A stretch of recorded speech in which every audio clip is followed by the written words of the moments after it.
Atenção você, concurseiro, concurseira aí do outro lado, que se prepara para a Guarda Civil Municipal de Sumaré. Deixa a professora Angélica te fazer uma pergunta.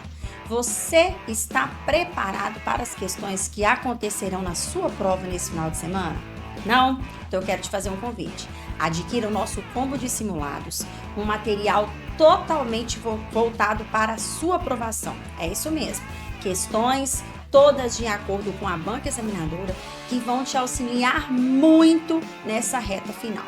Então não perca a oportunidade, tá? Clica no link que se encontra aqui e adquira o nosso combo de simulados. Oferta imperdível para você.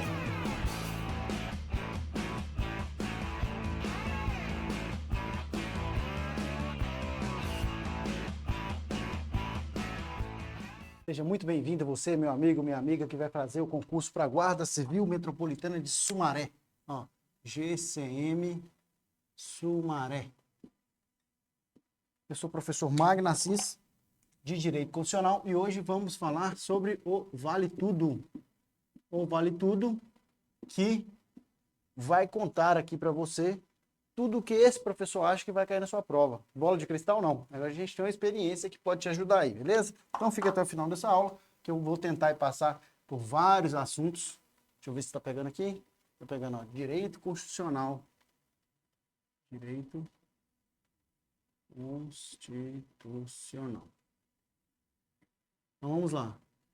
Antes de mais nada, se você não é inscrito no canal, considere se inscrever, ative as notificações, que é o sininho aí. E comente aqui embaixo, deixe seu joinha que ajuda bastante o canal. Quando você ativa as notificações, você é avisado em primeira mão. Qualquer dúvida, @magnoassis44, beleza? Se você ainda não é aluno da Vale, quer ser aluno da Vale, quer estudar com os melhores professores aqui, vários aprovados, clique aqui embaixo, conheça a plataforma da Vale. Você tem como adquirir só questões, apostila, você tem como adquirir simulados ou curso completo também aqui no link, beleza? Mas o joinha é de graça. Seguir, compartilhar, deixar o seu like aí, é de graça, beleza? E também ativar as notificações que te ajuda bastante. Qualquer dúvida, @magnoassis44 no Instagram. Não quero aqui delongar muito, que a gente já vai entrar aqui, que a gente tem bastante coisa para falar de direito constitucional. O edital não é pequeno, beleza? A primeira coisa que você tem que saber é o título 1, ó. Vou colocar para você na tela. Se você tiver com condições de ir anotando, ajuda bastante, beleza? Ó, a primeira coisa que você tem que saber é esse título 1 aqui. Esse título 1, muita gente negligencia o título 1, que é dos princípios fundamentais. Princípios fundamentais, a pessoa tem que entender que os princípios fundamentais é um título, e dentro desse título eu tenho 4 subdivisões. Sempre eu falo isso, muita gente sabe disso, e na hora da prova, né, a pessoa esquece. Então eu vou continuar falando até que os alunos não mais errem isso aqui, beleza? Deixa eu só pegar aqui a Constituição, para a gente ficar top aqui. Eu vou pegar ela completa. Beleza. Tá aqui. Ó, para você entender isso aqui, ó. Sempre eu vou falar isso aqui, porque sempre cai na prova. Se você entender isso aqui, você está resolvido com, no mínimo aqui, colocar uns 70% das questões de princípios fundamentais, ó. Porque as bancas fazem isso. Princípios fundamentais. Princípios fundamentais é gênero. E os fundamentos é espécie. Princípios fundamentais é o título 1. Título 1. Esse título 1 tem 4 subdivisões. A primeira subdivisão aqui, ó, a gente chama de fundamentos, que é o artigo 1º. Fundamentos.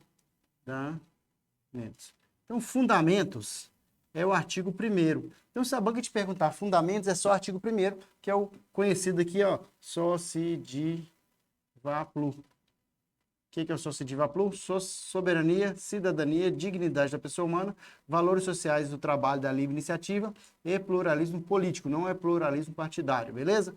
No Brasil existe pluralismo partidário, mas não é um fundamento. Então, esse tipo de fundamento é só isso aqui, contando que o parágrafo único também. Todo poder emana do povo e assim por diante, o parágrafo único.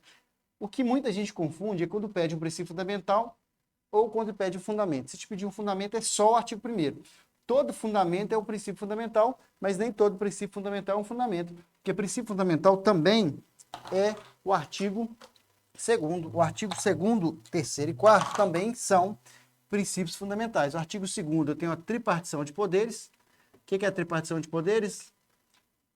São poder legislativo, executivo e judiciário, que são todos harmônicos entre si, independentes e harmônicos entre si. O terceiro são os objetivos, construir, erradicar os objetivos da República Federativa do Brasil. E o quarto são os princípios que regem as relações internacionais. Lembrando que os dois princípios que mais caem aqui é o princípio da não intervenção e o princípio também da autodeterminação dos povos. O que a banca costuma colocar? A banca costuma colocar o princípio da intervenção e o princípio da determinação dos povos. O princípio da não intervenção, que o Brasil não vai intervir em outro país. A autodeterminação, que o próprio povo vai fazer as suas próprias leis. Dito isso aqui, ó, a gente tem aula, ficou na dúvida quanto isso aqui, eu não vale tudo, eu não posso aprofundar, senão a gente fica aqui o tempo todo só falando dos princípios fundamentais. Ficou na dúvida, que se aqui está em dúvida, a sua prova está chegando, tem uma aula aqui escrita assim, Direito Constitucional como você nunca viu. Em 30 minutos eu te explico isso aqui, nunca mais você erra a questão de artigo 1º ao 4º, beleza? Agora, o mais conhecido, o mais cobrado em concurso público. Eu nunca vi, desafio qualquer banca a fazer uma prova, principalmente na área de segurança pública, sem o artigo 5º. Então, eu posso falar aqui quase que com 100% de certeza que vai ter questão de artigo 5º. Por quê? Existem os direitos de primeira geração, os direitos de segunda geração e os direitos de terceira geração. Já tem doutrina que fala até em direitos de quarta e quinta geração, mas esses são os primeiros. O artigo 5º são direitos de primeira geração. Por isso que é difícil você fazer uma prova e não colocar os direitos de primeira geração. Direito à vida, direito à propriedade, direito à segurança, direito de ir e vir, locomoção. Esses direitos são direitos muito básicos, por isso que se chama direitos de primeira geração, e esses direitos não são inerentes somente aos brasileiros, mas aos estrangeiros também residentes no país, de acordo com a Constituição Federal. Então, de artigo 5º, o que você tem que saber? Tudo. E lembrando que artigo 5º tem incisos novos, tá? Agora são 79, eram 78. Eu vou falar o inciso 79 para você, porque o inciso 79 tem grande chance de cair na sua prova, beleza? Vamos ver aqui o artigo 5º na tela para você, ó. Os que mais caem aqui, que eu te disse, são esses dois aqui, ó. A autodeterminação dos povos e o princípio da não intervenção. Cuidado com esses dois. A banca costuma colocar determinação dos povos e costuma colocar também o princípio da intervenção. Beleza?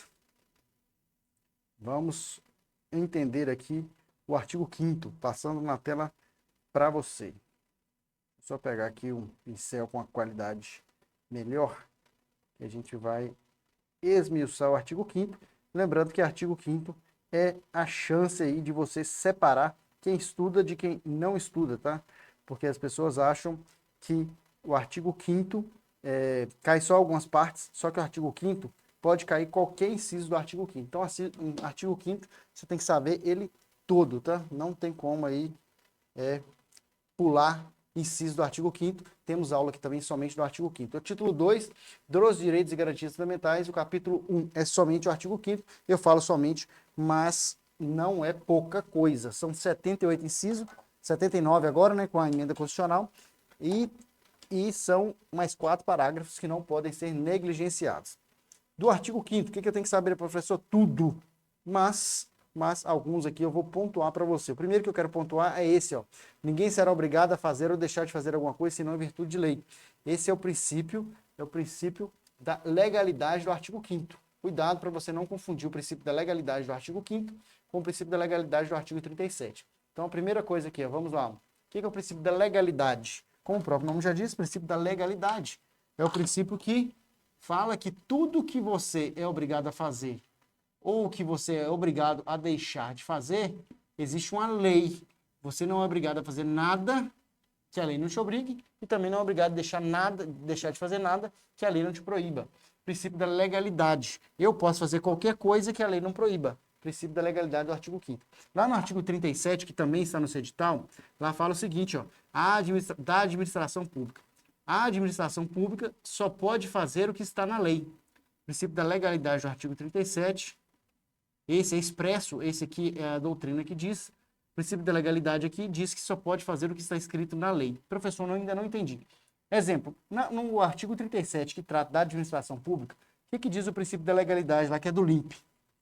Legalidade impessoalidade, moralidade, publicidade e eficiência. Esses 5 princípios caem bastante na prova. Já tem provas agora cobrando um pouco da interpretação disso aqui, mesmo sendo prova de letra de lei. O princípio da legalidade diz que só pode fazer aquilo que está na lei. E aqui fala que você pode fazer qualquer coisa que a lei não te proíba. Qual a diferença, professor, na prática? Eu quero comprar um carro. Eu posso escolher o carro que eu quiser. Eu posso comprar um Corolla, um Honda Civic, um Cruze, qualquer carro que eu quiser aguentar pagar, certo? Porque não tem nenhuma lei que proíba ou me obriga a comprar determinado tipo de carro. Agora, sou eu agora trabalhando na administração pública. Quero comprar um carro para o comandante lá da Guarda Civil Municipal de Sumaré andar. Eu estou trabalhando no setor de compras da Guarda Civil Metropolitana. Eu não posso comprar o carro que eu quiser. Eu tenho que seguir todos esses princípios. O primeiro é o da legalidade. Lá fala que para comprar um carro é por licitação. E na lei de licitação fala que eu não posso especificar a marca. Então eu posso colocar um veículo, 4 portas, 2.0, sedã, mas eu não posso colocar um Toyota ou um Honda, não posso fazer isso. Por isso que o princípio da legalidade aqui, eu tenho que seguir o que está na lei. Aqui eu posso fazer qualquer coisa que a lei não proíba. Aqui eu sou livre para fazer o que eu quiser, desde que não exista uma proibição. Aqui eu estou adstrito da lei. Se a lei não fala que eu posso, eu não posso fazer. Aqui se a lei não fala, eu posso fazer. Se a lei não proíbe, eu posso. Aqui ó, a gente chama de direito positivo, tem que estar previsto na lei. A administração pública não é pautada na pessoalidade, é no princípio da impessoalidade. Cuidado então com o princípio da legalidade do artigo 5º. Então vamos andando aqui para entender o inciso 3. Inciso 3. Ninguém será submetido a tortura nem a tratamento desumano ou degradante. Não tem exceção, tá? A banca costuma colocar aqui, ó. Deixa eu só ver porque está cortando aqui. Deixa eu resolver isso para você agora. Para não cortar isso aqui, ó. Vou resolver isso aqui, porque eu não quero que você... fique com o... cortando uma parte ali, ó. Isso, agora sim, tá? Deixa eu resolver aqui.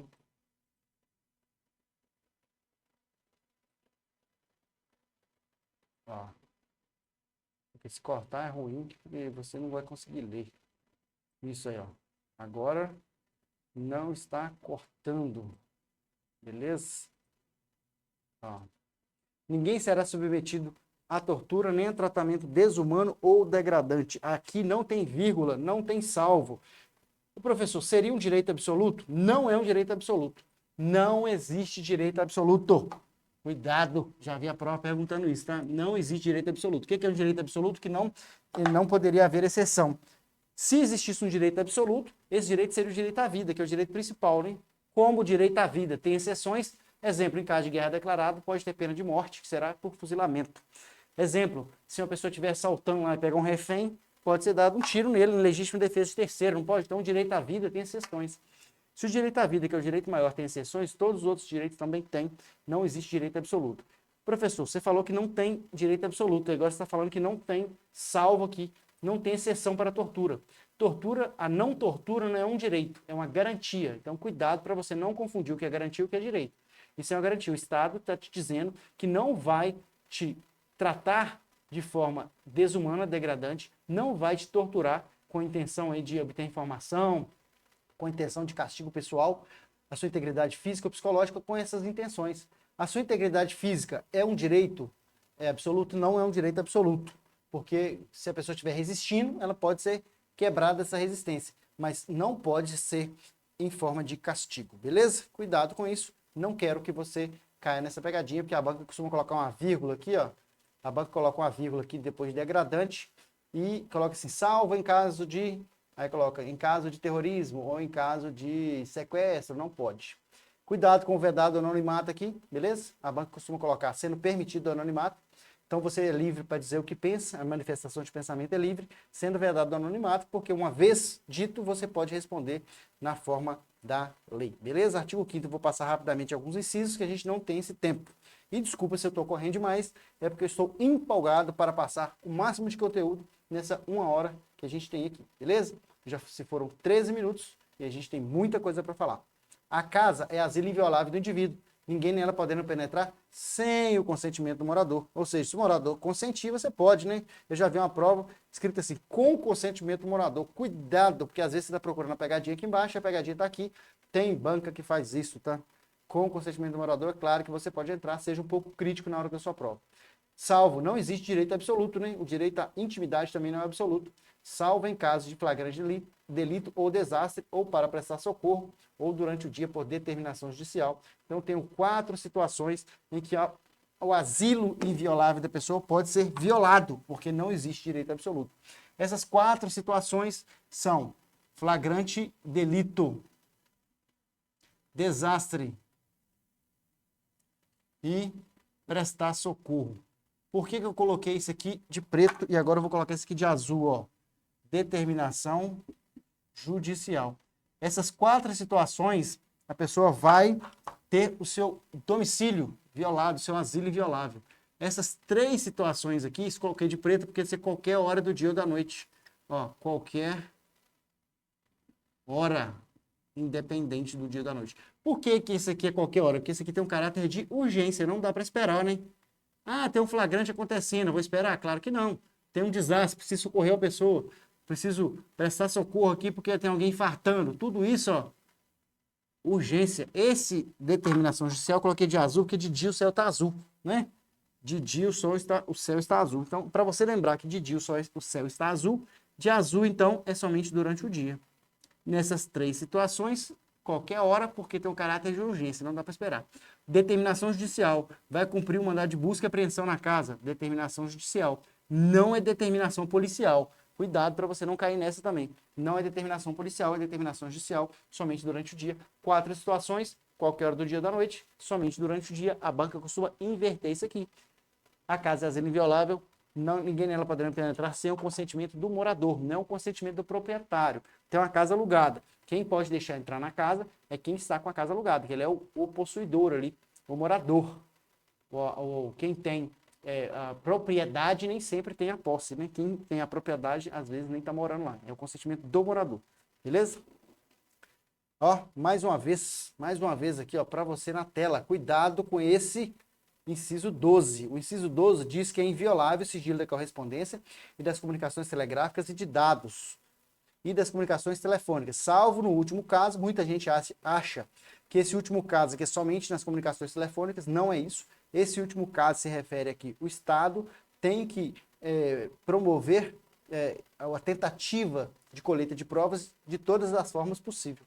No último caso, ou seja, tentou de tudo, não conseguiu, por ordem judicial, pode ser feita uma interceptação da correspondência, das comunicações telegráficas, de dados e das comunicações telefônicas, na forma que a lei estabelecer, ou seja, já existe uma lei aí de interceptação para fins de investigação criminal ou instrução processual penal. Não pode interceptar nada disso que está aqui em cima em processo administrativo, somente quando houver crime envolvido, ó, na fase investigatória, né, que está ali com o delegado, na promotoria, ou na fase de instrução processual penal, que já está ali com o juiz, beleza? Muito cuidado com isso. Não quero que você caia nessa pegadinha. Cuidado, beleza? Vamos andando aqui, ó. Esse aqui cai bastante também, né? Porque você, como guarda municipal que será, se Deus quiser, vai deparar muito com essa situação, ó. É assegurado a todos acesso à informação, resguardado o sigilo da fonte, quando necessário ao exercício profissional. O que quer dizer isso aqui? Quer dizer que a pessoa que passou a informação, não precisa se identificar. É o Disque Denúncia 81, é o policial que recebeu uma informação. Muito cuidado com isso aqui, tá? Não confunda a liberdade de pensamento. A liberdade de pensamento está amparada ali pela Constituição, mas não pode ter anonimato. Aqui é no caso do crime. No caso do crime, aí sim pode acontecer de a pessoa não se identificar. Lá é manifestação de pensamento, aqui é denúncia de crime. Então, não quero que você confunda uma coisa com a outra, beleza? Livre a locomoção no território nacional em tempo de paz. Cuidado com isso aqui, ó. Em tempo de paz. Por que eu falo cuidado? Essa aula não é uma aula comum, gente. É uma aula de vale tudo. Se é uma aula de vale tudo, ela é mais rápida. E eu quero chamar a sua atenção onde a banca vai tentar te derrubar. Locomoção no território nacional em tempo de paz. Em tempo de paz. Por que eu estou dizendo isso? Porque a banca costuma mudar esse tempo de paz para qualquer tempo. Não confundam uma coisa com a outra. qualquer tempo está englobando tudo, né? Tempo de paz quer dizer que não tem ali uma situação excepcional. Então, é livre locomoção no território nacional em tempo de paz. Nele, qualquer pessoa pode entrar, sair com seus bens. Cuidado que a banca costuma trocar isso aqui, ó, ou tira aqui a qualquer tempo, ou troca, né, em tempo de paz para qualquer tempo, ou simplesmente tira o tempo de paz ali e deixa sem. Cuidado, as duas formas estão incorretas. Para estar correto isso aí, tem que estar escrito em tempo de paz, beleza? Vamos falar do direito de reunião. O direito de reunião também cai muito na prova. O que é o direito de reunião? O direito de reunir-se em público, né? Direito de reunir-se em público. Todos podem reunir-se pacificamente sem armas em locais abertos ao público, independente de autorização, desde que não frustrem outra reunião anteriormente convocada para o mesmo local, sendo apenas exigido aviso prévio à autoridade competente. Cuidado! Direito de reunião. O direito de reunião sem armas em locais abertos ao público não precisa de autorização. Não precisa de autorização. Mas precisa de aviso prévio. Precisa de aviso prévio. A autoridade competente. Se você não vai pedir para fazer a reunião, você vai avisar que vai ter reunião. Precisa de aviso prévio. A banca costuma trocar isso aqui. Cuidado também com a palavra prescinde, tá? Cuidado com esse verbo aqui, ó. Prescinde. Cuidado. Ó. Prescindível. Prescindível. Prescindível é dispensável. Parece que é o contrário, né? Imprescindível não é indispensável, prescindível é dispensável. Então, ó, quando fala que prescinde de autorização, ela não precisa, porque a palavra aí dá um bug na cabeça. Então, o que é prescindível? Aquilo que não precisa. O que é imprescindível? Aquilo que é indispensável. O prescindível, então, seria o dispensável. Cuidado com isso, tá? Cai muito na prova. Vamos aqui, ó, entender mais um artigo. Associações. A banca adora associações. A criação de associações na forma da lei de cooperativas independe de autorização, sendo vedada a interferência estatal em seu funcionamento. Cuidado também na criação, tá? É plena liberdade de associações para fins lícitos, vedada de caráter paramilitar. Então, associações aqui tem que olhar se ela tem fins lícitos. Eu já vi uma banca trocar aqui para ilícitos, não cai nessa pegadinha, vedada de caráter paramilitar. Então tem duas vedações, né? Associações ilícitas e associações de caráter paramilitar também são proibidas. A associação também e a cooperativa não precisam de autorização e o Estado não pode interferir no seu funcionamento.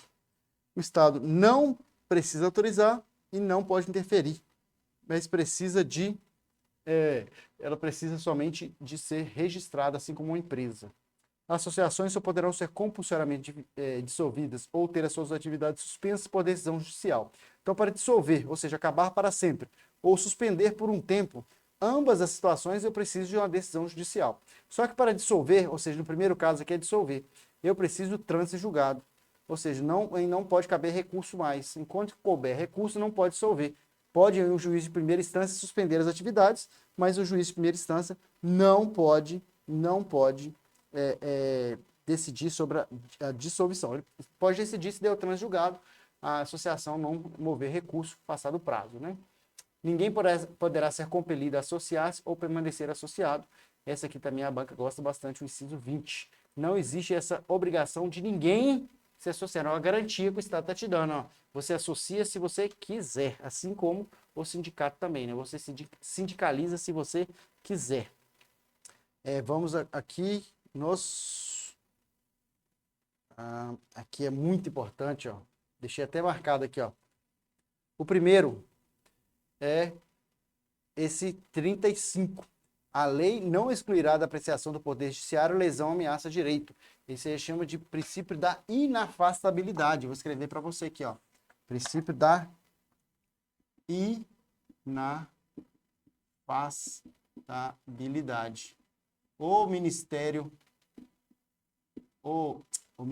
Judiciário tem que apreciar inafastabilidade. O Poder Judiciário tem que apreciar a demanda, mesmo que essa apreciação da demanda seja para denegar o recurso, o mérito, mas tem que apreciar. Ela não pode excluir da apreciação. Isso aí eu não quero julgar. Ela tem que julgar tudo que aparecer. Obviamente que ela pode julgar ali algumas coisas de plano, se forem esdrúxulas ali, mas ela vai ter que dar o mérito. Por isso que existe o princípio da inafastabilidade.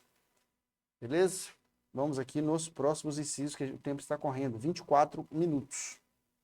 Esse tribunal do júri. Quais os crimes são julgados no tribunal do júri? Quais os crimes? Os crimes dolosos contra a vida. Crimes dolosos contra a vida. Cuidado com isso aqui.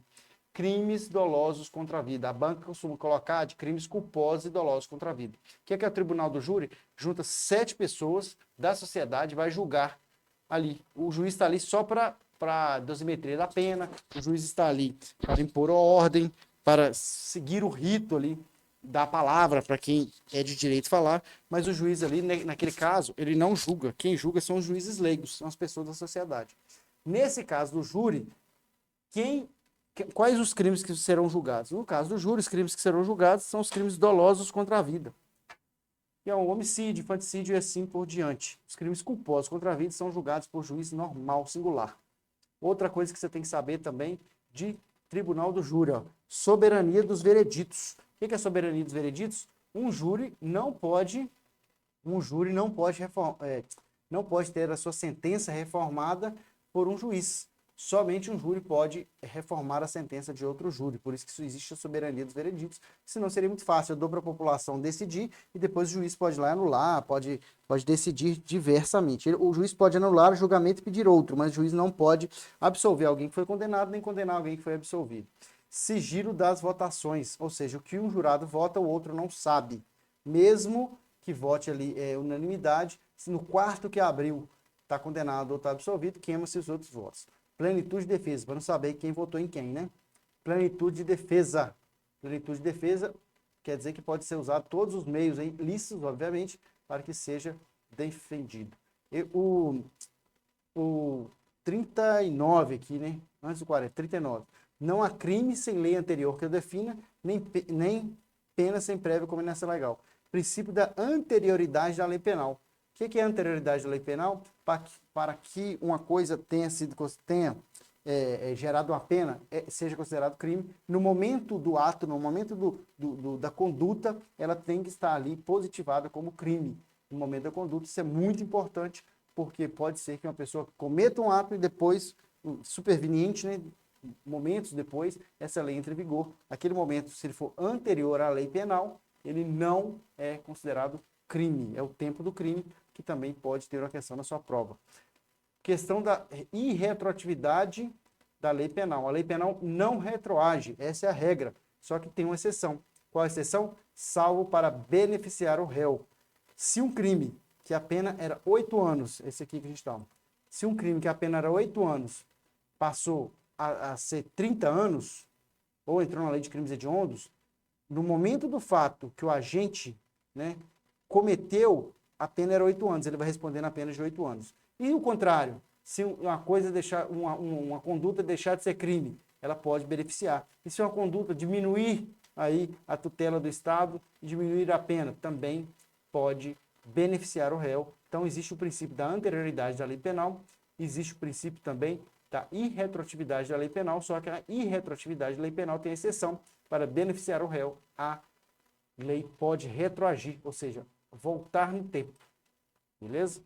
Suponhamos que hoje deixe de ser crime o comércio e a venda de cannabis sativa. Ou seja, a maconha era considerado crime, hoje não é mais. Todo mundo que está preso por tráfico, eu não falo uso, porque o uso não dá essa cadeia.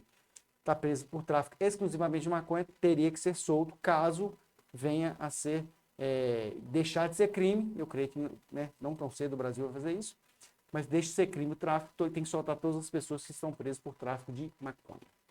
Beleza? Porque a lei penal só pode retroagir para beneficiar o réu. E aqui eu tenho duas coisas para te falar do artigo 5º, e a gente vai falar aqui do último, do inciso 79, que teve uma modificação agora. Primeira coisa, eu nem vou entrar lá no mérito dos incisos, não, a gente vai gastar muito tempo, e eu quero passar essa informação para você aqui, de primeira mão, sobre a atualização que teve no artigo 5º, a única atualização em bastante tempo, mas serve para você atentar aí. A primeira coisa são os crimes inafiançáveis. São os crimes que não cabem fiança, inafiançáveis. São os crimes que não cabem fiança, que são racismo, cuidado com racismo, que costumam te perguntar, falar que a pena é de detenção, racismo a pena de reclusão, ou seja, inicia-se em regime fechado. Ação de grupos armados contra a ordem institucional, ação de grupos armados. Também é inafiançável os crimes de tortura, não cabem fiança, tráfico de drogas, entorpecentes e afins, também terrorismo e os crimes lá que estão lá na lei dos crimes hediondos. Todos esses crimes são inafiançáveis. Então, se te perguntar inafiançável, pode ser racismo e tortura. Ah, mas eu nunca vi racismo e tortura junto no meu mnemônico. É porque, às vezes, você aprende só o mnemônico e não aprende o que tem que aprender aqui e acaba errando na prova. Esse aqui a gente chama de 3TH, esse aqui é bem conhecido, né? E esse aqui, ó, o mnemônico aqui, desse de cima, todo mundo chama de ração, né? Ó, racismo e ação de grupos armados, fica assim, ó, ração, né? Ou com 2 As, ou compartilhando o A aqui, racismo, ação de grupos armados. Por que que você tem que saber que esses são inafiançáveis? Inafiançáveis são todos esses. O que que você não pode confundir? É que ao mesmo tempo que é inafiançável, esses aqui de cima são imprescritíveis. E inafiançáveis não pode pagar para responder em liberdade, pode ser solto e responder em liberdade, mas não sob fiança. E imprescritível, não prescreve. Cometeu um ato de racismo, pode fugir lá 100 anos, se viver 150. No dia que ele voltar, ele pode ser punido. Os outros crimes, que não esses, vão prescrever de acordo com a data. Obviamente, quanto maior ali a pena, maior o tempo de prescrição. 3TH, tortura, 3T, ó, tortura, tráfico de droga e terrorismo, 3T, TTT e H. Esses, além de serem inafiançáveis, são insuscetíveis de graça e anistia. O que são insuscetíveis de graça e anistia? Não cabe aquele perdão ali que o presidente ou que a Câmara dos Deputados, ali no final, o Congresso Nacional dá. Não pode ser anistiado, não pode ser alvo de graça, não podem ser perdoados. Esses aqui podem ser perdoados, esses aqui não podem, esses aqui não prescrevem, esses podem prescrever. Então, se te perguntar inafiançável, são todos esses. Se te perguntar somente os imprescritíveis, são esses. Se te perguntar inafiançável, imprescritíveis. Se te perguntar inafiançável, insuscetível de graça e anistia, é esse aqui, ó, 3TH. Não dá para errar isso aqui, está proibido de errar, beleza? Outra coisa que você não pode negligenciar, não pode deixar para trás na hora da sua prova. Está assistindo essa aula até agora? Conheça a plataforma da Vale. Clica no botão gostei aí, ó, já está no meio da aula, né? Deixa eu ver aqui, ó. No meio da aula já dá tempo para você clicar no botãozinho aí, eu gostei, no joia. Não cobra nada para clicar aí, tá? É gratuito, considere se inscrever no canal. Quase sempre tem uma questão de remédios funcionais na prova de segurança pública. Eu vou passar rapidamente. Se você tiver dúvida nisso aqui, tem aula específica só disso aqui. Habeas corpus, habeas data, mandado de segurança coletivo. Também, mandado de junção. E por último aqui, ó, ação popular. Eu vou te passar a palavra-chave de cada um. Não quero que você ache que é só isso que vai cair. Mas isso aqui já ajuda bastante para você identificar na hora da prova qual o remédio constitucional cabível naquele caso em concreto. Ó, toda vez que a resposta for habeas corpus, eu tenho um direito líquido e certo de locomoção, que é o direito de ir e vir. Então, direito de locomoção. Direito de ir e vir. O direito de ir e vir é amparado pelo habeas corpus. Ou o habeas corpus normal ou preventivo. Alguém está em vias de ser cerceado a sua liberdade de locomoção. Toda vez que a liberdade de locomoção for violada ou estiver em vias de ser violada, o remédio ou a garantia constitucional é o habeas corpus, o instrumento. Qualquer pessoa pode fazer, ele é 0800, assim como é o habeas data. Cuidado, a pessoa que coage aqui tem que ser sempre do Estado, tá? Habeas data, o que o habeas data nos diz? Para conhecimento de informações relativas à pessoa do impetrante, informações pessoais relativas a mim. Não são informações de interesse pessoal, informação pessoal, informação minha. Não é informação que eu quero saber, informação minha. E também para retificação. Retificar é consertar. Retificação de dados ou de informações relativas à pessoa do impetrante. Se me negou conhecimento, eu entro com habeas data. Ah, eu tenho conhecimento, mas me negou consertar com S, retificar com E. Também entro com habeas data. Cuidado com isso. Se te negar certidão, é mandado de segurança. Você vai ter que te perguntar o que está te negando. Se for certidão, mandado de segurança, as bancas têm feito essa pegadinha. Porque a certidão não é um conhecimento, a certidão é somente um papel ali atestando certa coisa, certo? Cuidado também. Mandado de segurança é um direito, é para proteger direito líquido e certo. Estou indo rápido, tá? Eu estou partindo do pressuposto aqui é uma revisão. Tem dúvida nisso aqui? Vai lá e estuda. Tem aula só de remédio constitucional aqui. Isso aqui é só uma revisão. Que não vai dar tempo de você aprender esses 5 minutos, igual eu estou passando aqui, não. É só te relembrando. Se você tiver dúvida nisso aqui, não vá para a prova com dúvida, que guerra avisada não mata soldado, você está sendo avisado, você tem grande chance de cair. Mandado de segurança coletivo.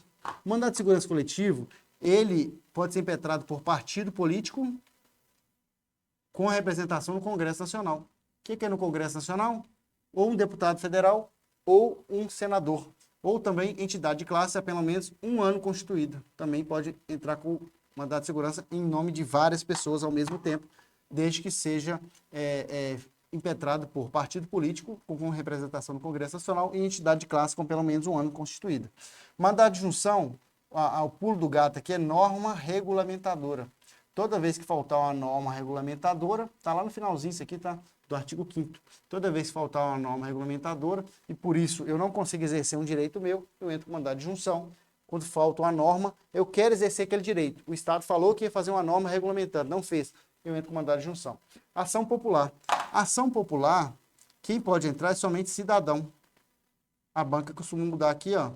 Contra o patrimônio, meio ambiente, contra a degradação do patrimônio, né? Para a preservação do patrimônio, meio ambiente, como o próprio nome já diz, é ação popular. Aqui o interesse é meu, aqui o interesse é da coletividade. Aqui somente quem é cidadão. Cuidado que a banca pode colocar a palavra cidadão, pode colocar pessoa. Pessoa está errada, cidadão está certo. Ela pode colocar implícito que a pessoa é cidadão. Se ela falar que ele é eleitor, se ela falar que ele é um deputado, se ela falar que ele é um vereador, se ela falar que ele é um prefeito, ela implicitamente está dizendo que ele é um cidadão, que para qualquer desses cargos exige-se a nacionalidade brasileira. Beleza? Vamos andar aqui, que eu quero passar para você o inciso que mudou aqui, ó. O inciso que mudou, que acrescentou, na verdade. Esse inciso aí, ó, o 79, marquei, ó. É assegurado nos termos da lei o direito à proteção de dados pessoais. Proteção de dados pessoais. Quais as proteções de dados pessoais? Lei Carolina Dickmann, né? Isso não era tema constitucional, agora é garantido aí pela Constituição. Muita gente marcou, quando isso aqui caiu na última prova, muita gente marcou como errado, não lembrava que isso estava no artigo 5º, porque é uma emenda constitucional 115 de 2022, beleza? A aplicação do artigo 5º é imediata. Cuidado que o quórum aqui para aprovação de um tratado internacional, vou voltar aqui, de um tratado internacional, ele é 3/5. Cuidado, ó, 3/5 para aprovar um tratado internacional com a mesma força de Constituição. São 3/5, a banca costuma mudar para 2/3. Não cai nessa pegadinha. 2 turnos em cada casa e também 3/5, 3/5 aí. O Brasil se submete à jurisdição do Tribunal Penal Internacional. Cuidado com isso aqui. Não confunda isso aqui com o Tribunal ou Juiz de Exceção. No Brasil, o Tribunal ou Juiz de Exceção ele é proibido, mas o Tribunal Penal Internacional, o Brasil se submete desde que ele tenha se manifestado adesão. Beleza? Cuidado também aqui, ó, com o parágrafo único do artigo 6º. Esse parágrafo único do artigo 6º, ele foi acrescentado há pouco tempo, assim, relativamente, né? Emenda Constitucional de 2021, muita gente está negligenciando isso aqui. Esqueceu na hora da prova que a banca gosta de muita coisa mais nova para saber se o candidato está atualizado. O que é que o parágrafo único diz? Ele colocaram na Constituição aquilo que já existe há muito tempo. Antigamente chamava de Vale Gás, depois na era do PT chamaram de Bolsa Família, na era do Bolsonaro chamaram de Auxílio Brasil, agora voltou para a Bolsa Família. A Bolsa Família, o Auxílio Brasil, o Vale Gás, são todas a mesma coisa. O que mudava é só o nome que aquele governante colocou para dar o nome ao filho, né? Para ser o pai daquele filho. Mas tá, há muito tempo existe. Hoje está na Constituição, a partir de 2021. Está aqui, ó, a emenda constitucional 114 de 2021 acrescentou aí o Bolsa Família, que nada mais é que um programa de transferência de renda. Esse programa de transferência de renda é garantido a todo brasileiro em situação de vulnerabilidade social, com a renda básica familiar garantida pelo poder público, um programa permanente de transferência de renda. Então, se fala assim, o presidente X vai acabar com o Bolsa Família. Não acaba, tá? Isso aqui para mudar somente o Congresso Nacional, cujas normas e requisitos de acesso serão determinados em lei, observada a legislação fiscal e orçamentária. Cuidado com isso aqui, grande chance de cair na sua prova. Cuidado também com os direitos sociais do artigo 6º, que tem grande chance de cair na sua prova, principalmente esses dois que eu marquei aqui, ó. A banca muda de previdência social, a banca costuma colocar aqui previdência privada. Previdência privada tem um mnemônico disso aqui, tá? Não gosto de passar porque confunde muita gente, para você lembrar de cada um desses. A banca costuma mudar para previdência privada e muita gente erra. Cuidado também com a infância, a banca costuma mudar isso aqui para proteção à juventude. Não é proteção à maternidade e juventude, é a infância. Cuidado, beleza? Artigo 7º, tem que saber tudo, não tem jeito de fugir. Só que a gente não tem esse tempo. Tem aula aqui somente do artigo 7º, a gente tem 20 minutos para terminar esse nosso Vale Tudo. Então eu vou lá onde a banca pode pegar uma questão sua aqui, ó. Artigo 14, estamos em ano de eleição. Como estamos em anos de eleição, né, está tudo aí voltado para isso. Então, está lá na sua prova, artigo 14 a 16.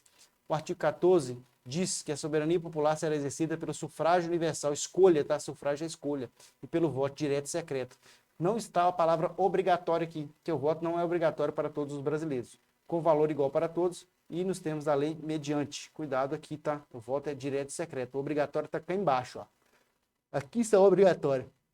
O voto direto e secreto não é obrigatório para todos os brasileiros. A gente vai ver que tem votos facultativos. E nos termos da lei mediante. O que a banca está dizendo aqui? O que a Constituição está dizendo que a banca gosta de explorar? Que a nossa democracia é uma democracia de forma indireta. Você vota em alguém e alguém te representa. Só que existem 3 situações em que a nossa democracia vai ser feita de forma direta. Que são essas 3, ó, plebiscito, referendo e iniciativa popular. Professor, ainda não entendi. Deixa eu explicar para você.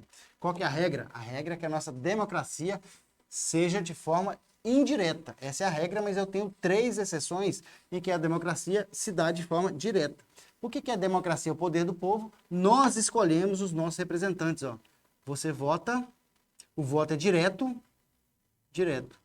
Você vota numa pessoa, que é, exemplo, um vereador. O vereador vai lá e, ó, vota a lei. Você não escolheu a lei. Aqui, ó, aqui tá você, ó. Você. Você. Você vota, o voto é direto. Mas você escolhe o vereador. Várias pessoas escolhem esse vereador e ele é eleito. Quando você escolhe esse vereador e ele é eleito, ele vota as leis. Só que existe a situação em que você vai votar as leis de forma direta. Como essa situação? Através de plebiscito. Plebiscito. Desde que essa lei, essa consulta popular, seja de forma prévia. O P aqui lembra do prévia, né? Não tem nada a ver, mas ajuda você a lembrar. Então, o plebiscito é uma consulta prévia. Eu consulto a população, ó. Estão querendo fazer a lei tal. O que você acha? Através de um plebiscito. Se não passar no plebiscito, não vota. Se a população, no dia da votação, entender que deve votar, o Congresso Nacional ou aquele órgão que solicitou o plebiscito vai votar aquilo ali. Ou pode ser através de referendo. Referendo também é consulta popular em relação a algum assunto. O referendo, ele é posterior. Fez ali aquela modificação, aquela lei, aquela norma e pergunta à população o que ela achou. Exemplo aqui é o referendo das armas. Fez o Estatuto de Desarmamento e pergunta à população o que ela achou.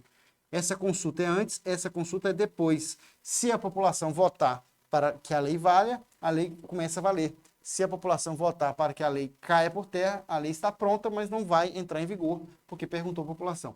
Se esse aqui é antes, esse aqui é depois, a iniciativa popular é o que, então? A iniciativa popular é quando a lei inicia-se no seio da população.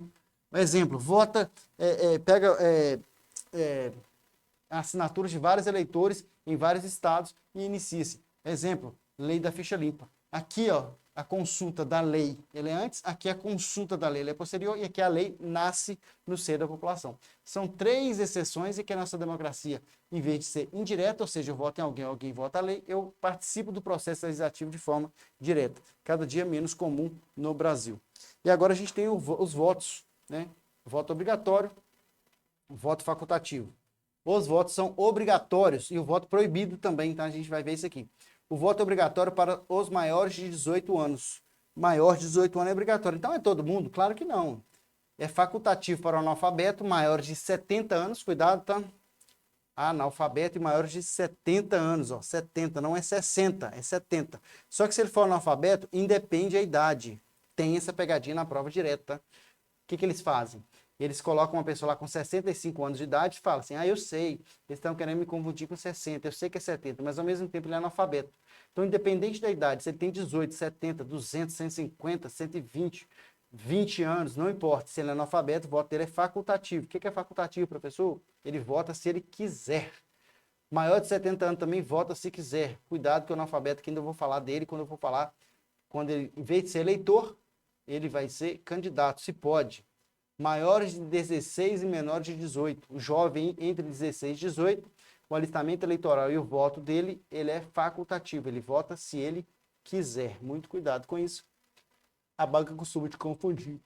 Não confunda capacidade política ativa com capacidade política passiva.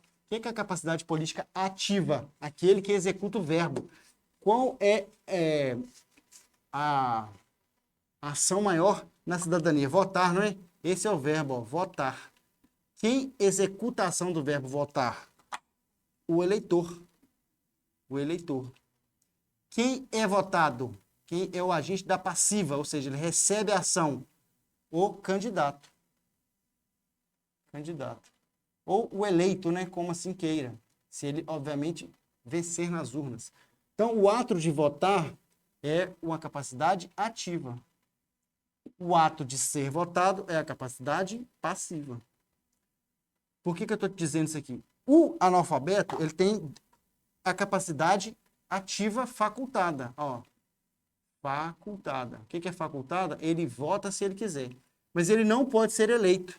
Aqui, ó, o analfabeto não pode se eleger. Tem que provar que sabe ler e escrever, tá? O analfabeto não pode se eleger. Entendido isso aqui? Cuidado com isso aqui. O analfabeto vota se ele quiser e não pode se eleger. Quem é proibido de votar? Os estrangeiros e os conscritos. Quem são os conscritos? Aquelas pessoas que estão prestando serviço militar obrigatório. Esses conscritos e os estrangeiros não podem votar, beleza? Cuidado também com isso que eu vou dizer para você que agora está aqui na sua tela. O que está escrito aqui? Aqui está escrito, ó, isso eu já falei agora, né? Não pode se alistar como eleitores os estrangeiros, acabei de falar. E durante o período de serviço militar obrigatório, os conscritos não podem votar, tá? Pessoas do sexo masculino que estão prestando serviço militar obrigatório. São de condições de elegibilidade, ou seja, agora é a capacidade passiva de ser votado, com condições para ser eleito. Nacionalidade brasileira, né? Esse é o óbvio. Pleno exercício dos direitos políticos, não pode ter sido condenado lá no artigo 15, que eu vou falar aqui, vai dar tempo. Alistamento eleitoral, ou seja, tem que ter título, né? Domicílio eleitoral na circunscrição. Se quer ser candidato a prefeito na cidade, tem que votar naquela cidade. Vereador também. Se for governador ou deputado estadual, tem que ser no estado. Se for presidente, tem que votar no Brasil, obviamente, em qualquer lugar, né? O deputado federal também tem que ser domicílio eleitoral naquele estado a qual ele está concorrendo. A filiação partidária, não existe candidatura avulsa no Brasil, tá? Filiação partidária. E aqui eu tenho as idades mínimas, que eu vou chamar a sua atenção aqui no quadro, para a gente não ficar lendo ali, para não, né, gastar muito tempo só lendo para entender. Cada cargo no Brasil tem uma idade mínima para você ser eleito. Além de todas as condições ali ditas, nacionalidade brasileira, alistamento eleitoral, domicílio eleitoral na circunscrição, eu tenho também as idades.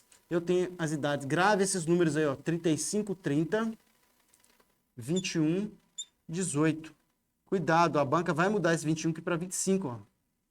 Porque dá vontade de fazer 35, 30, 25, mas não. É 21. Não existe idade mínima de 25. A maioria das vezes a banca vai tentar colocar 25 aqui. Tem que gravar isso aqui? Tem, mas eu vou ensinar um jeito de gravar isso aqui que você nunca mais vai errar. 35 é a idade para presidente da República. Presidente da República. Não se preocupe com o vice, porque a idade do vice é sempre a idade do cargo principal. O vice-presidente da República tem que ter, no mínimo, 35 anos. A mesma coisa do presidente. Então, o presidente aqui é vice. E também eu tenho um cargo aqui que muita gente acha que é 30, mas é 35, é o cargo de senador. E 30 anos? 30 anos eu tenho os governadores. Quais governadores? Todos. Tanto dos estados quanto do Distrito Federal. Governadores todos. E também o vice, tá? Governador e vice também. O vice sempre acompanha. O 21 você pula. Você vai entender agora. O 21 você não precisa decorar. Vem no 18. O 18 aqui é um cargo só, que é o cargo de vereador. Para ser vereador no Brasil, basta ter 18 anos. Obviamente, todas as condições ali do parágrafo 3º. Então, por que eu pedi para você pular o 21? São todos os que sobraram. Todos os outros cargos eletivos são com 21 anos. Exceto esses que é o presidente e vice da República, e senador, que são com 35, governador, que é 30. Quais são os cargos que sobrou, professor? Deputado. Quais deputados? Todos, tanto os federais quanto os estaduais. Também prefeito. E vice-prefeito? Também. O vice sempre acompanha. Vice-prefeito. E aqui, ó, que muita gente não lembra que existe, juiz de paz. Juiz de paz é aquela pessoa, hoje, antigamente fazia conciliação, hoje está aí para celebrar casamento. Então, para ser juiz de paz, tem que ter no mínimo 21 anos. Professor, como é que eu vou lembrar isso aqui? Lembra assim, ó, telefone para ser eleito, 3530, 2118. Se você lembrar desse telefone, que às vezes o cérebro da gente não tem dificuldade para gravar. 3530, 2118, se você lembrar, você coloca aqui, ó, presidente e vice da República e senador. No 30 aqui você coloca governador, todos. No 18 você coloca vereador. Pronto, se você fizer isso aqui, não vai fazer cola não, tá? Vai fazer na sua mente. Ou no cantinho da sua prova. Assim que pegou a prova, viu que tem um negócio lá, escreve isso aqui, ó. E o 21, todos os outros que sobraram. Todos os deputados, prefeito e vice e juiz de paz. Beleza? Não pode errar. Não dá para errar. Onde está escrito na Constituição? Fiquei na dúvida. Tem aula aqui só disso, tá? Fiquei na dúvida. Está escrito no artigo 14, parágrafo 3º, é o inciso 6, a idade mínima 35 para presidente e vice da República e senador. Eu tenho 30 anos para governador, todos, tanto dos estados quanto do Distrito Federal. E 21 anos para deputado federal, deputado estadual, distrital, prefeito, vice-prefeito e juiz de paz. Por isso que você não precisa gravar isso, é todos que sobraram. 18 anos para vereador. São inelegíveis, ou seja, não podem ser eleitos. Os analfabetos, que eu já disse, o analfabeto não pode nem votar, quanto mais ser votado. E os analfabetos, os inalistáveis aqui são os conscritos e os estrangeiros, né? E os analfabetos também não podem ser eleitos. Não podem ser eleitos os analfabetos. Então, o analfabeto pode votar se ele quiser, facultativo. Agora, para ser eleito, ele não pode, beleza? Agora, né, temos aí poucos minutos. Eu quero levar você a um caminho que não tem como fugir dele. Artigo 37 da Constituição. Não vou passar a Constituição aqui, vou citar, porque senão não vai dar tempo, porque eu quero falar do 37. Deixa eu ver aqui, até anotei ele, ó, do 37. Cuidado com o 29 e 31, você vai fazer uma guarda civil municipal, vai cair alguma coisa de 29 e 31. Do 29, por exemplo, o que você tem que saber? Tudo, né? 29 e 31, grande chance de cair. Como é um concurso municipal, cobra-se muita coisa do município na Constituição. Então anota aí, ó, não vai dar tempo de falar ele todo, mas o artigo 29 e 31, ó, 29 e 30, né? Principalmente os dois, mas o 31, vou colocar 29 a 31. Porque o 31 cai menos, mas o 29 e 30 cai. O que rege o município? Lei orgânica, lembre-se disso. Não existe Constituição municipal. A lei orgânica está para o município, assim como a Constituição Federal está para o Brasil e a Constituição Estadual está para o Estado. Cuidado também, ó. O prefeito, quando ele é julgado de um crime, né, como prefeito, ele é julgado no Tribunal de Justiça daquele estado onde ele é prefeito. Tribunal de Justiça. O prefeito tem o foro privilegiado nesse caso, tá? No Tribunal de Justiça. Cuidado também, quando se fala em saúde e educação, os custos, quem deve pagar os custos da saúde e da educação é o município, os estados, o Distrito Federal e a União. A banca costuma colocar que é só o município, ou que é só a União, ou que é só os estados. Saúde e educação é custeado pelos todos os entes da federação, que são municípios, estados, Distrito Federal e União. Todos os entes da federação têm que custear a saúde e a educação. A banca costuma colocar que é um ou outro. Cuidado, eleição para prefeito, primeiro domingo de outubro. Primeiro domingo de outubro. A banca costuma colocar segundo domingo de outubro. Onde está escrito isso? No artigo 29 da Constituição, beleza? Agora, a gente tem 6 minutos, vai dar tempo de falar. O que você tem que saber do artigo 37? Tudo. Então, você vai pegar o artigo 37, vai dar uma lida nele, tem que saber.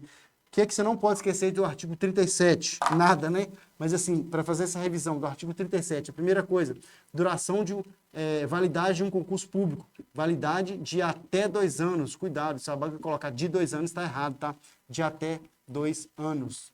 Cuidado, pode ser prorrogado por igual período.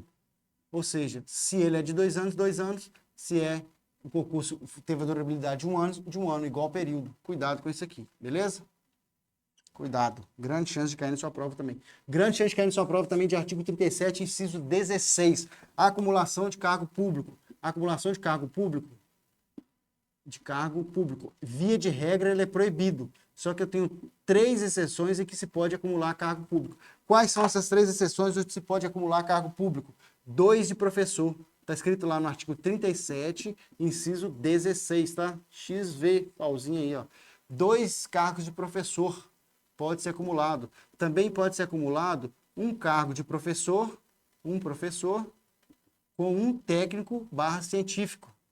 Isso aqui eu não falo da pessoa que dá aula na faculdade privada, não, é pública. A pessoa pode ser concursada na prefeitura X e no município, na prefeitura X e no estado também, dá aula no estado e no município um e outro, desde que tenha compatibilidade de horários. Ele pode também dar aula e ser concursado técnico ou científico, né? Eles falam aqui curso médio e nível superior, ou também 2 concursos públicos da área de saúde regulamentada, não é somente médico, tá? A área da saúde é médico, enfermeiro, fonoaudiólogo, falou que é da área da saúde, pode ter 2 cargos também. Então, 2 de professor, 1 de professor com técnico científico, não pode ter 2 de técnico científico, e 2 da área da saúde. Médico pode ser concursado em mais de um município, enfermeira e assim por diante, desde que tenha compatibilidade de horários. É isso que eu quero que você saiba do artigo 37. Ficou na dúvida? Tem aula específica aqui disso, entendeu? E agora, né, para finalizar, uma chance de cair o artigo 144 na sua prova. Deixa eu ver, 4 minutos. Qual a chance de cair o artigo 144 na sua prova? Grande, né? Então, o artigo 144, você vai pegar lá, ó. O artigo 144, chance de cair na sua prova. Os órgãos de segurança pública, Polícia Federal, Polícia Rodoviária Federal, Polícia Ferroviária Federal, Polícia Civis, cada estado tem a sua, polícias militares, também cada estado tem a sua, e os corpos de bombeiros militares, também cada estado tem o seu, e as polícias penais. A polícia penal aqui, ó, foi acrescentada, era agente penitenciário, mudou para a polícia penal em 2019. Se eu não me engano, a emenda 104 de 2019 trouxe as polícias penais. Qual? Polícia Penal Federal, Polícia Penal Distrital, que é do Distrito Federal, e Polícia Penal Estadual. Qual a função? Guarda do estabelecimento penal, né? Do órgão respectivo. Se for estadual, não existe polícia penal municipal, já vi a prova falar isso, tá? Cuidado, polícia militar e corpo de bombeiro militar são forças auxiliares e reservas do Exército. A banca costuma colocar, tá lá no parágrafo 6º, que são forças auxiliares das Forças Armadas, é do Exército. E se te perguntar se a Guarda Municipal é um órgão de segurança pública? Aí vai depender, se de acordo com a Constituição, não. Porque tá lá no parágrafo 8º que fala que os municípios poderão criar. De acordo com o novo entendimento dos tribunais superiores, o STF e o STJ, são considerados órgãos de segurança pública equiparados. Então, o que você vai fazer? Se a pergunta for essa, Guarda Municipal é um órgão de segurança pública, você vai responder de acordo com o enunciado. Se falar de acordo com a Constituição Federal, não é um órgão de segurança pública. Agora, se estiver falando lá, na sua pergunta, são órgãos de segurança pública de acordo com os tribunais superiores, aí você vai responder que a Guarda Municipal, de acordo com o entendimento dos tribunais superiores, figura aí o órgão, o rol, né? O rol que antes a gente falava que era taxativo, hoje o STF já falou que a Guarda Civil Municipal já tem PEC, que é o projeto de emenda constitucional, para transformar em polícia municipal. Aí sim ele integraria ali, mas por enquanto ele só está ali a nível de STF, então se te perguntar de acordo com o STF, é órgão de segurança pública equiparado, beleza? Finalizando aqui, eu quero passar para você, deixa eu só fazer uma busca aqui para ir mais rápido, ó. Artigo 144. O artigo 144, que é isso que eu estou falando aqui, o parágrafo 8º, ele é importantíssimo. Porque o parágrafo 8º é o que diz da sua profissão, é o que você quer ser. Você não quer ser guarda civil municipal de Sumaré? Olha aqui. O que está falando? Parágrafo 8º. Esse aqui, a chance de cair é grande demais. Ó. Os municípios poderão construir guardas municipais. Cuidado com o verbo aqui, não é deverão. Qual que é a função constitucional? Tem mais função, tá? Lá na lei 13.022 de 2014 tem várias funções. Mas qual a função constitucional? Proteção dos seus bens. Dos bens de quem? Seus aqui, tá referindo a município, né? Os municípios aqui, ó. Bens, serviços e instalações conforme dispuser a lei. Então, cuidado com o poderão e também cuidado com o papel da Guarda Municipal. Eu falo cuidado porque a chance de cair na sua prova é muito grande. Finalizando, né, estamos aqui no finalzinho desse Vale Tudo. Espero que você tenha conseguido adquirir, né, algum conhecimento e também revisar, porque a intenção aqui era revisar o nosso conhecimento aqui, beleza? Eu sempre, quando estou dando aula de Vale Tudo, eu também aproveito para revisar. Outra coisa que você não pode esquecer de se inscrever no canal, ativar as notificações e também de deixar o seu joinha, que ajuda bastante. Vamos ter aqui revisão aqui, Vale Tudo, de todos os professores, de todas as matérias, beleza? Qualquer dúvida desse ou de outro assunto, @magnacis44 no Instagram. Se não usar o Instagram, magnacis44@gmail.com. Beleza? Fiquem com Deus, um abraço, até o nosso próximo encontro. Tchau, tchau. E não se esqueça, a Vale tem tudo que você precisa para estudar. Tem simulado, tem apostila, tem curso de questões, tem o curso completo.